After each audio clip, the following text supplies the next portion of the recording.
నమస్తే, welcome to Suman TV. నేను Girija. Piles ఈ జనరేషన్ లో చాలా మందికి ఏర్పడుతున్న సమస్య. అది లేడీస్ అవనివ్వండి, జెంట్స్ అవనివ్వండి. ఇప్పుడు అలాంటి ప్రాబ్లమ్ సాల్వ్ చేసే ఒక సెంటర్ దగ్గరికి వచ్చేసాం. అదే doctor Sarajas ayurvedic anorectal centre. So ఇక్కడ డాక్టర్ వెంకటేశ్వర్లు గారు ఉన్నారు. So MS ayurvedic.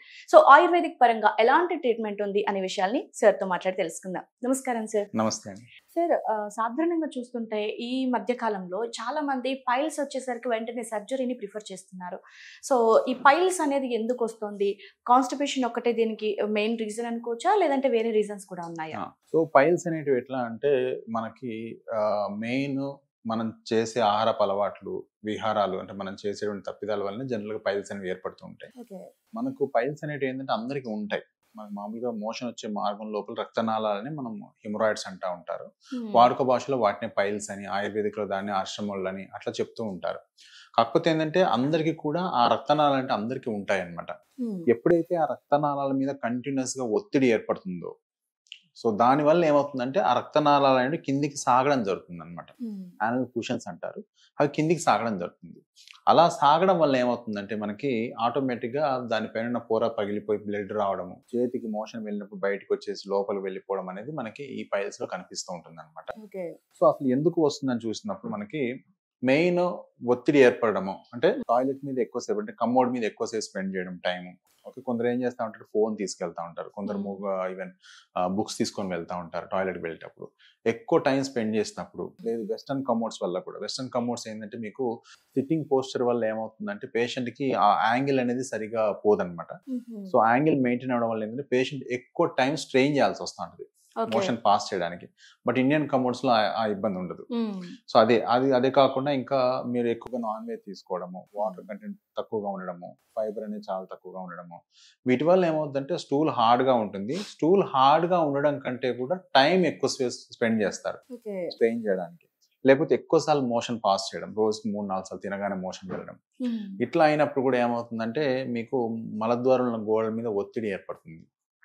ఒత్తిడి ఏర్పడి అక్కడ రక్తనాళాలు కిందికి సాగి మనకి ఈ పైల్స్ ద్వారా కనిపిస్తూ ఉంటాయి అన్నమాట. అంటే ఈ పైల్స్ అంటే మనకు ప్రతి ఒక్కరిలోనే వస్తూ ఉంటాయి కామన్ గా, లేదంటే ఏమైనా డిఫరెంట్ లక్షణాలు ఏమైనా కనిపిస్తుంటాయి? జనరల్ గా అందరిలో ఉంటాయి. మన చిన్న పిల్లల నుంచి మనకి ఈవెన్ 70 ఫేస్ వరకు కూడా మనకి పైల్స్ అనేవి కంప్లైంట్ చూస్తూ ఉంటాం. బట్ జనరల్ గా ఏంటంటే ఎక్కువగా ఈ లైఫ్ స్టైల్ సరిగా లేని వాళ్ళకి, అంటే నిద్ర సరిగా లేకపోవడము, లేట్ నైట్ జాబ్స్ ఉండడం, లేట్ నైట్ ఫుడ్ తీసుకోవడము, టైంకి ఎక్సర్సైజ్ చేయకపోవడము, వీటి వల్ల ఒబేసిటీ అండ్ కాఫీ అది ఎక్కువ తీసుకోవడము, సో వీటి వల్ల కూడా మనకి హిమరాయిడ్స్ వచ్చే అవకాశం ఎక్కువగా ఉంటుంది. ఎఫెక్ట్ బాగా పడుతుందంటారు. సో ఇది ఏంటంటే ఒక రోజులో కాదు, లాంగ్ స్టాండింగ్ లో కనిపిస్తూ ఉంటుంది మనకి. సో ఎప్పుడైతే మనకి ఇన్కంప్లీట్ మోషన్ అనిపిస్తూ ఉంటుందో, అంటే వెళ్ళినా కానీ మళ్ళీ ఒకసారి ఏదో ఇన్కంప్లీట్ అనిపిస్తుంది, మళ్ళీ వెళ్ళాలి, ఇలా ఒక 2-3 టైమ్స్ కానీ అనిపించింది అంటే మాత్రం మనకి అక్కడ ఆటోమేటిక్గా స్ట్రెయిన్ చేస్తున్నట్టున్నాం. స్ట్రెయిన్ చేయడం వల్ల ఒత్తిడి ఏర్పడుతుంది కాబట్టి ఆటోమేటిక్గా వస్తాయి. ఇవే కాకుండా ప్రెగ్నెన్సీలో కూడా మనకి బేబీ యొక్క ప్రెషర్ కూడా ఏర్పడుతుంది. ఈవెన్ 70-75 ఇయర్స్ ఏజ్ తర్వాత కూడా మనకి వాళ్ళ కాన్స్టిపేషన్ చాలా ఎక్కువ ఉంటుంది, వాళ్ళలో కూడా హిమరాయిడ్స్ వస్తూ ఉంటాయి. సో ఇట్లా మనకి ఈ ఒత్తిడి ఏర్పడినప్పుడు మనకి ఆటోమేటిక్గా ఈ హిమరాయిడ్స్ అనేవి కనిపిస్తూ ఉంటాయి. ఓకే సార్, అంటే మరి ఆయుర్వేదిక్ పరంగా ఎలాంటి ట్రీట్మెంట్ ఉంటుంది పైల్స్ కి? ఓకే, సో జనరల్ గా మనకి చాలా రకాల ట్రీట్మెంట్స్ ఉంటాయి. ముందు మన లక్షణాలు చూసినట్లయితే ఇందాక చెప్పినట్టుగా ఫిషర్ లో అయితేనేమో మనకి ఓన్లీ కట్ పెయిన్ ఉంటుంది చాలా, అండ్ మోషన్ గీతలాగా బ్లడ్ వస్తుంది.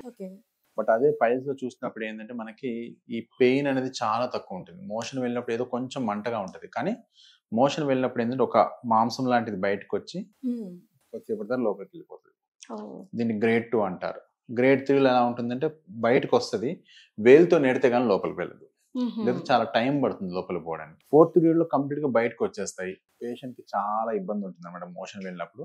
అది ఇంకా కొంచెం ఎమర్జెన్సీ కండిషన్. ఇట్లా మనకి పైల్స్ లో గ్రేడ్స్ కూడా ఉంటాయి. మెయిన్ లక్షణం వచ్చేసి మాత్రం మోషన్ వెళ్ళినప్పుడు మాంసం లాంటిది బయటికి రావడము, దానంతరం అది లోపలి పోవడము, లేదంటే వేలుతో నెట్టడము, దాంతో పాటు బ్లీడింగ్. మోషన్ వెళ్ళినప్పుడు అసలు ఇట్లా సిరంజ్ తో కొట్టిన బ్లీడింగ్ అవుతా ఉంటుంది అనమాట. డ్రాప్స్ పడతా ఉంటాయి. ఇదే కాకుండా ఆ చుట్టుపక్కల దురద లాంటిది ఉంటుంది. మోషన్ కి వచ్చే మార్గం నుంచి ఒకలాంటి స్టిక్కీ డిశ్చార్జ్ రావడము, ఓకే, మ్యూకస్ డిశ్చార్జ్ అంటారు.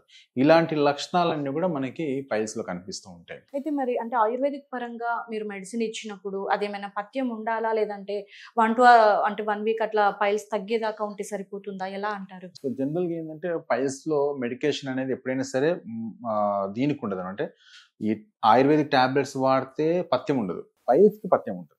రోగానికి మాత్రమే పథ్యం ఉంటుంది. అంతేగాని ఈ టాబ్లెట్ వాడితే ఈ పథ్యం చేయాలనే అలాంటి కాన్సెప్టే ఉండదు అనమాట. ఆయుర్వేదిక్ మందులు వేసుకుంటున్నా నేను పులుపు తినకూడదు, వంకాయ తినకూడదు, ఆలుగడ్డ ఇల్లు కాదు. పైల్స్ లో ప్రాబ్లం ఏంటి, కాన్స్టిపేషన్ అనమాట రీజన్.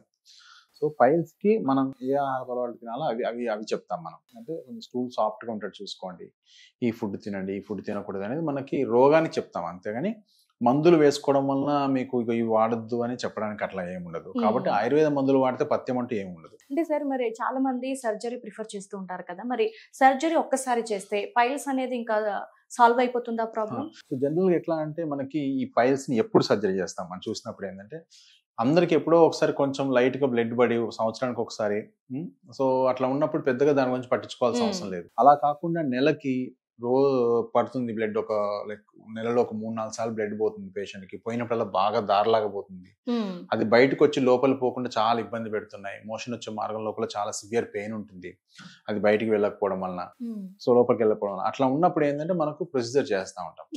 అయితే మనకి చాలా రకాల ప్రొసీజర్స్ ఉంటాయి వీటికి. ఆయుర్వేదిక్ లో మనకి ఎలోపతి ప్రొసీజర్ చూసినప్పుడు ఏంటంటే హిమోరాయిడెక్టమీ అంటే దాన్ని బాగా లాగేసేసి కట్ చేసి తీసేయడం కానీ, లేజర్ ప్రొసీజర్ కానీ, స్టాప్లర్ హిమోరాయిడెక్టమీ అని, ఇట్లా డిఫరెంట్ టైప్ ఆఫ్ ప్రొసీజర్స్ ఉన్నాయి పైల్స్ కి. అయితే వీటికి జనరల్ గా ఎప్పుడైతే పేషెంట్ కి ఇందాక చెప్పిన లక్షణాలు చాలా సివియర్ అయిపోయి, రక్తహీనత ఏర్పడింది, రక్తం బాగా తగ్గిపోయి ఒంట్లో హిమోగ్లోబిన్ కూడా తగ్గిపోతుంది, మెడికేషన్ తో కూడా కంట్రోల్ అవ్వట్లేదు అన్నప్పుడు మాత్రం మనం సర్జికల్ ప్రొసెస్కి వెళ్తాం. అయితే మనకు ఆయుర్వేదిక్ లో ఎలోపతిక్ డిఫరెన్స్ ఏముంటుందంటే, ఆయుర్వేదిక్ లో ఏముంటుందంటే డిఫరెంట్ టైప్ ఆఫ్ ప్రొసెసర్స్ ఉంటాయి. ఫస్ట్ ఔషధ చికిత్స ఉంటుంది. ఔషధ చికిత్స అంటే కొన్ని రకాల మందులు ఇచ్చి ట్రై చేస్తూ ఉంటారు. తర్వాత క్షారకర్మ అని ఒక ప్రొసెసర్ ఉంటుంది. క్షారకర్మ ఎట్లా చేస్తామంటే మలద్వారం లోపల ఎక్కడ కట్ చేయకుండా ఏవైతే పైల్స్ ఉన్నాయో వాటిపైన ఒక మందు అప్లై చేయడం జరుగుతుంది. అప్లై చేసి ఒక 1 మినిట్ తర్వాత దాన్ని వాష్ చేసేస్తాం ఇమీడియట్ గా. ఆటోమేటిక్ గా ఆ పైల్స్ ఇమీడియట్ గా రెడ్ గా ఉన్నాయి కాస్త కంప్లీట్ గా బ్లాక్ గా టర్న్ అయిపోతాయి. ఒక 3 వీక్స్ తో చూస్తే ఇంకా పైల్ మాస్ అనేది ఏముండదు. పేషెంట్ కి అంతవరకే చిన్న ఎనస్థీషియా చేయొచ్చు, హాస్పిటలైజేషన్ అవసరం లేదు, బెడ్ రెస్ట్ అవసరం లేదు, తన పనులు తను చేసుకుంటా ఉంటాడు. నెక్స్ట్ ఫుడ్ కంట్రోల్ కూడా ఏం లేదు, పెద్దగా ఏముండదు. ఓన్లీ థింగ్ కొంచెం కాన్స్టిపేషన్ లేకుండా చూడడానికి ఏవైతే ఫుడ్ హ్యాబిట్స్ అవసరమో అవి సజెస్ట్ చేస్తాం. అగ్నికర్మ అని ఒక ప్రొసీజర్ ఉంటుంది. అగ్నికర్మ అంటే ఒక చిన్న రాడ్ లాంటిది కాల్చి అక్కడ వాటికి ఏవైతే పైల్స్ ఉన్నాయో వాటికి అంటించడం జరుగుతుంది. ఆటోమేటిక్ గా స్ట్రింక్ అయిపోతాయి. అట్లా దానికి క్షారకర్మ, అగ్నికర్మ, శస్త్రకర్మ ఉంటుంది. ఒక్కోసారి వాటిని రిమూవ్ కూడా చేయడం జరుగుతుంది. డిపెండ్స్ ఆన్ కేస్ మనము ప్రొసీజర్ అనేది ఎంచుకుంటాం. సో ఇట్లా 4 రకాల ట్రీట్మెంట్ అనేది ఆయుర్వేదంలో ఉంటాయి. సో మనము ఇప్పుడున్న ప్రకారం, ఫర్ ఎగ్జాంపుల్ అగ్నికర్మ అని ఒక ప్రొసీజర్ ఉంది. అగ్నికర్మ అంటే ఇంతకు ముందు ఏం చేసేవాళ్ళు, ఒక చిన్న రాడ్ లాంటిది కాల్చి ఐరన్ రాడ్ ని అక్కడ అంటించేవాళ్ళు. బట్ ఇప్పుడు ఆ టెక్నిక్స్ యూజ్ చేయట్లేదు. ఇప్పుడు మనకి చాలా రకాల ఇన్స్ట్రుమెంట్స్ వచ్చాయి. లేజర్ ఉంది, ఓకే, హార్మోనిక్ స్కాల్పల్ ఉంది, ఇట్లా డిఫరెంట్ టైప్ ఆఫ్ ప్రొసెస్ ఉంది. లేజర్ అంటే ఆయుర్వేదం ఒకటే కాదు, ఎలోపతి అనే ప్రొసెసర్ కాదు. లేజర్ అనేది డివైస్ అనమాట, physical. For example physics use చేసుకుంటుంది, ఎవరైనా యూజ్ చేసుకోవచ్చు దాన్ని. ఫర్ ఎగ్జాంపుల్ మీకు లేజర్ కలర్ ప్రింటింగ్ ఉంది, ఓకే, లేజర్ ఫోటోషాప్స్ ఉన్నాయి, ఓకే. అలానే లేజర్ అనేది డివైస్ అనమాట, ఎవరైనా యూజ్ చేసుకోవచ్చు. ఇంతకుముందు అగ్నికర్మలో దాన్ని వాడేవాడు, మేము లేజర్ యూజ్ చేస్తాం. అట్లా డిపెండ్స్ ఆన్ కేస్ మనము ప్రొసీజర్ అనేది చేస్తా ఉంటాం. ఈ పైల్స్ వచ్చేసరికి ఏజ్ లిమిట్ ఏమైనా ఉంటుందా, లేదంటే ఒక ఏజ్ పిల్లల్లో కూడా వస్తుందని విన్నాను, మరి అందులో ఎంతవరకు నిజం ఉందంటారు? జనరల్ గా ఏంటంటే దానికి ఒక ఏజ్ లిమిట్ అంటూ ఏముండదు. కాకపోతే రెగ్యులర్ గా మెయిన్ చూసింది ఏంటంటే జనరల్ గా 30 to 40. ఈ ఏజ్ లో చాలా కామన్ గా పేషెంట్స్ కి ఈ ఇష్యూస్ ఎక్కువ కనిపిస్తా ఉంటాయి. అయితే మరి పైల్స్ రాకుండా ఉండాలి అంటే ముందు జాగ్రత్తగా ఎలాంటి జాగ్రత్తలు పాటిస్తే మంచిది అంటారు? ఒకవేళ ఇంట్లో మనం వెస్టర్న్ కమోడ్ యూజ్ చేస్తున్నట్లయితే బెటర్ పాటీ స్టూల్ అని దొరుకుతుంది ఒకటి, కాళ్ళ కింద హైట్ పెట్టుకుంటారనమాట. దానివల్ల ఏమవుతుందంటే మనకు ఆ ఫీవర్ టెలిస్ ఏదైతే మజిల్ ఉంటుందో అది ఈజీగా రిలాక్స్ అవుతుంది. దానివల్ల మోషన్ అనేది ఈజీగా పాస్ అవుతుంది. సో ఎక్కువ టైం స్పెండ్ చేయాల్సిన అవసరం లేదు. సో మెయిన్ ఎక్కువ టైం స్పెండ్ చేయడం అనేది మెయిన్ కారణం కాబట్టి ఇది ఒకటి. రెండోది ఏంటంటే మనం తీసుకునే ఫుడ్ లో కూడా కొంచెం వాటర్ కంటెంట్ ఎక్కువ ఉండాలి, నాన్ వెజ్ అనేది లేకుండా చూసుకోవాలి, ఓకే, ఇది ఇంపార్టెంట్. అండ్ టైం కి ఫుడ్ తీసుకోవడము, కంపల్సరీగా బటర్ మిల్క్ అనేది మన ఫుడ్ లో ఉంటట్టుగా చూసుకోవాలి. చూసుకున్నట్లయితే ఆటోమేటిక్ గా మనకి స్టూల్ కోసం ఎక్కువ టైం స్పెండ్ చేయాల్సిన అవసరం ఉండదు. కాబట్టి ఈ పైల్స్ అనేవి రాకుండా జాగ్రత్తలు తీసుకోవచ్చు. సార్ థ్యాంక్ యూ సార్, చాలా వెరీ గుడ్ ఇన్ఫర్మేషన్ అనుకోవచ్చు. సో ప్రజెంట్ చాలా మందికి కావాల్సిన నీడ్స్ ఇవి. అండ్ మీరు అన్నట్టుగా చాలా మంది టైల్స్లోకి వెళ్ళేటప్పుడు మొబైల్ అనేది చాలా మేజర్ ప్రాబ్లంగా మీరు చెప్తున్నారు. Yes, yes. సో పైల్స్కి కానీ ఫిషర్కి కానీ వన్ ఆఫ్ ది రీజన్ ఇదే అవుతుంది. And also constitution. So food పరంగా కొన్ని చేంజెస్ చేసుకుంటే సరిపోతుంది Yes, yes. అంటారు. Thank you sir. Thank you.